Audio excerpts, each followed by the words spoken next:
Sir, आज आप विभाग आयुक्त को निवेदन दिया है, जानना चाहते हैं कि आपके निवेदन में क्या मांग है और आपका संदेश क्या है? 15/9/2023 आज हमने जो है तो हमारी जो मांगनी है, मुस्लिम समाज को जो शैक्षणिक 5% आरक्षण दिया गया था उसे जो डिज़ोल्व किया गया है, उसे जो है तो मुस्लिम समाज की आर्थिक परिस्थिति को देखते हुए जो है तो उसे आरक्षण दिया जाए, ये हमारी मांग है। और दूसरी मांग हमारी ये है कि मुस्लिम समाज के जो बच्चे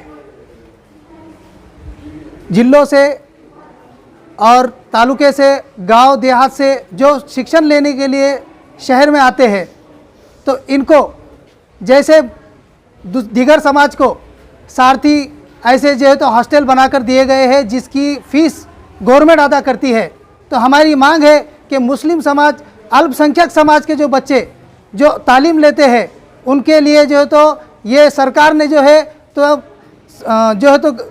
है तो उनके लिए हॉस्टल्स की जो सुविधा करके देना चाहिए, ताकि तालीम लेने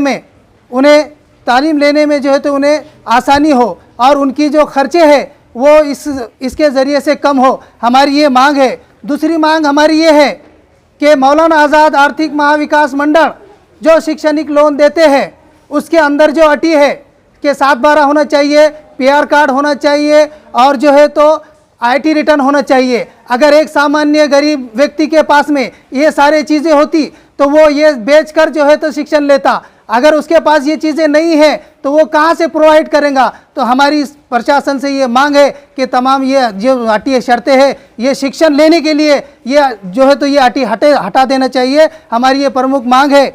और चौथी मांग ये है कि मौलाना आज़ाद आर्थिक महाविकास मंडल को जो है तो अभी तक जो है तो सहायता नहीं दी गई, उसको निधि नहीं दी गई, जिससे मौलाना आज़ाद आर्थिक महाविकास मंडल से जो अल्पसंख्यक समाज को जो लोन मिलता है, वो लोन जो है तो लोन अभी तक जो है तो उसको फंड नहीं देने की वजह से मौलाना आज़ाद आर्थिक महाविकास मंडल से जो गरीब बच्चे लोन लेकर अपना बिजनेस करते हैं वो आज वो लेने में अनसक्षम हो रहे हैं। तो हमारी ये सरकार से मांग है कि आपने आते से जो है तो जातिवादी सरकार को जो है तो ऐलान किया है, जो तो शिंदे सरकार ने आते से मराठा समाज को जो है तो निधि दी है, तो मौलाना आज़ाद आर्थिक महाविकास मंडल को क्यों नहीं दी? ये हम आपके चैनल के माध्यम से पूछना चाहते हैं कि ये जातिवादी सरकार की जो है तो ये सरकार क्या बताना चाह रही है कि हम सिर्फ मराठों के साथ में हैं, हिंदुओं के समाज साथ में है क्या? अल्पसंख्यक समाज में और दीगर समाज नहीं आते हैं क्या? जो है तो ये सरकार ने जो है तो इसके ऊपर गंभीरता से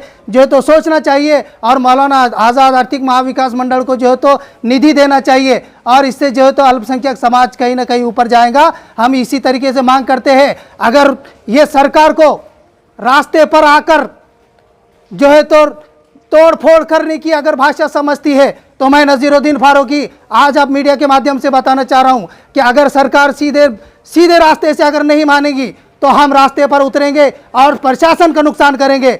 ये आपके चैनल के माध्यम से मैं आज बताना चाह रहा हूं। अगर अब हमारी मांगे पूरी नहीं हुई, मैंने जो है तो इस निवेदन के अंदर कहा है मैं उपोषण के लिए बैठने वाला हूं, आमरण उपोषण के लिए। अगर हमारी मांगे पूरी नहीं हुई तो पूरा समाज रास्ते पर उतरेगा।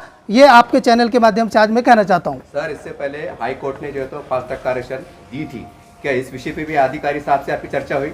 देखिए, हमारी इसके ऊपर जो है तो चर्चा हुई है और उन्होंने कहा है कि हम इसे जो है तो ये हमारे हाथ में नहीं है, हम इसे आगे फॉरवर्ड करेंगे और इसके ऊपर राज्य सरकार जब तक प्रेशर नहीं डालेंगे केंद्र सरकार को तो ये आरक्षण के मुद्दे क्लियर नहीं होंगे। जैसे आज जयरंगे पाटिल साहब को जो है तो आश्वासन दिया गया है, अभी मराठा समाज को किसी तरीके का कोई आरक्षण नहीं मिला है, उनको जो है तो आश्वासन दिया गया है कि आप हमें 40 दिन का टाइम दीजिए। तो मुख्यमंत्री साहब 40 दिन के अंदर जो है तो जैसे मराठा समाज के लिए सोच रहे हैं कि उनके लिए उनसे टाइमिंग मांगा है कि 40 दिन में हम आपके तरफ से कोई ना कोई हक का फैसला करेंगे। तो मैं मुख्यमंत्री साहब से कहना चाहता हूं कि अल्पसंख्यक समाज और मुस्लिम समाज जो सच्चर कमेटी बता रही है, रंगनाथ मिश्रा कमेटी बता रही है कि मुस्लिम समाज का जो स्थिर है वो दलित और पिछड़ों से भी नीचे जा चुका है, तो मुख्यमंत्री साहब को हमको जो है तो हाथ जोड़कर उनसे हमारी विनती है कि आप जो है तो इस समाज के तरफ भी देखिए, ये समाज भी लाइन में खड़ा हुआ है। सितंबर है, कल अपने 17 सप्ताह जो है आने वाला हम उनको भी मंत्रिमंडल रहेगा, कल हम निवेदन देने वाले हैं उनको भी, जो है तो कल हम उनको भी निवेदन देने वाले हैं। जो है तो ये सरकार को जो है तो इस समाज की तरफ देखना पड़ेगा। अगर सरकार समाज की तरफ नहीं देखेंगी तो इस समाज को मजबूरन जो है तो रास्ते पर उतरना पड़ेगा, और सरकार की जो इसके अंदर नुकसान होगा उसका जवाबदार ये सरकार रहेंगी, राज्य सरकार। आपका नाम पद बता दीजिए आप। मैं फारूकी नजीरुद्दीन, अटल समाज सेवक। मैडम क्या कहेंगे, आज जैसे इन्होंने कहा आरक्षण के लिए खड़े हैं और आप महिला हैं, और हम देखते हैं मुस्लिम समाज की महिला बहुत कम रास्तों पे आती हैं, बहुत कम राजनीति पे आती हैं, कैसा लगता है यार, आपका संदेश क्या है? मेरा एक ही संदेश रहेगा कि सब ने आकर एकजुट होकर हमें अपनी लड़ाई लड़ना है और हम लड़ेंगे। बस हम लोकशाही रीत्या ये लड़ाई लड़ना चाहते हैं, हमें कोई हिंसा नहीं करना है। हम अहिंसा के मार्ग से हमारा आंदोलन करेंगे। हमने अभी तय नहीं किया है। मैं सब मुस्लिम समाज को एक ही संदेश देना चाहूँगी कि हम सब मिलजुल कर अगर आरक्षण मांगेंगे, मुस्लिम आरक्षण, तो सरकार भी इसके आगे झुक जाएगा। और आने वाले 2 दिन में हमारे सब सरकार यहाँ पे है, मुख्यमंत्री साहब आने वाले हैं, तो उनको भी हम निवेदन देने वाले हैं। हम मांग करेंगे, फिर जाके धरने आंदोलन करेंगे, और उसके बाद अगर नहीं हुआ तो फिर हम अमर उपोषण को बैठ जाएंगे। मैडम हम देखते हैं कि तमाम सेकुलर पार्टियां, जिसमें राष्ट्रवादी भी है, कांग्रेस भी है और एमआईएम भी है, और कहीं भी जो भी बड़े बिल कानून पास होते हैं तो नेताओं का बड़ा प्रभाव रहता है। उनकी आवाज़ पार्लियामेंट बोलिए, विधानसभा बोलिए, आवाज़ गूंजती है, सरकार उनकी बात को सुनती है। मेरा सवाल ये है कि आपने उनसे चर्चाएं की है क्या, कि आपके तौर पे कह रहे हैं आप? नहीं, अभी तो मैंने चर्चा नहीं की है। मैं ये करना चाहूँगी क्योंकि ज़रूरी है। जो आपने कहा है ना, सही है कि भाई राजनीति के जो लोग आए, बड़े बड़े मंत्री हैं, आमदार खासदार, इनका सरकार सुनती है। मैं इनसे चर्चा करूँगी, इनको मैं निवेदन भी दूंगी, लेटर भी दूंगी, बात भी करूँगी, और फिर उसके बाद हम उनसे देखेंगे कि वो क्या हमको राय मशवरा देते। उसके बाद हम इस पे डिसीजन लेंगे। अभी तो फ़िलहाल मैं कुछ नहीं बता सकती हूँ। अभी तो हमने मुस्लिम आरक्षण पे शुरुआत की है। 16 सितंबर कल पूरा मंत्रिमंडल औरंगाबाद में रहेगा। आपके उनके नाम, तमाम पार्टियों के नाम, नेताओं के नाम आपके ओर से कुछ संदेश है, कुछ सुझाव है ना? मैं चाहती हूँ कि सब ने मिल के आना चाहिए। ये सब जनता के हित में है, समाज के हित में है, इसमें कोई राजकारण नहीं है। मैं चाहती हूँ कि सब ने मिलकर, अगर सब पूरे पॉलिटिक्स हो, राजनीति के लोग हो, या तो समाज सेवक हो, या कोई भी संगठन हो, सब मिलकर अगर हम करेंगे ना तो इंशाल्लाह हमें कामयाबी मिलेंगी। मैडम आखिरी सवाल, हमने देखा है मराठा जब आंदोलन चल रहा था, पूरे महाराष्ट्र के जितने मुसलमान नेता थे, मुस्लिम पॉलिटिकल लोग, इन्होंने वहाँ जाकर उनको समर्थन दिया है। अब आपकी बारी है, मतलब मुसलमानों की बारी है, तो आप मराठों को बोलेंगे उनके नेताओं को कि आप भी हमारे साथ आइए, हम आपके दुख में शरीक। देखो, मैं मैसेज तो देना चाहूँगी ना। मैं तो चाहती हूँ ना हर समाज मेरे साथ जुड़े। हाँ, ये बोलना चाह रहे हैं।